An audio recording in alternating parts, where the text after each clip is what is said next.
بسم اللہ الرحمن الرحیم۔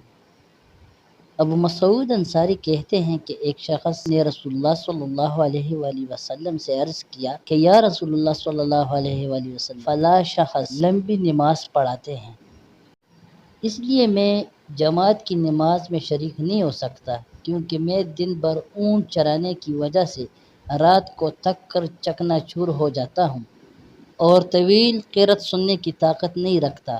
ابو مسعود کہتے ہیں کہ اس دن سے زیادہ میں نے کبھی رسول اللہ صلی اللہ علیہ وآلہ وسلم کو وعظ کے دوران اتنا غضبناک نہیں دیکھا۔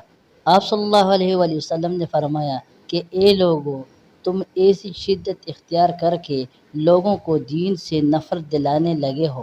سن لو، جو شخص لوگوں کو نماز پڑھائے وہ ہلکی پڑھائے، کیونکہ ان میں بیمار، کمزور اور حاجت والے سب ہی قسم کے لوگ ہوتے ہیں۔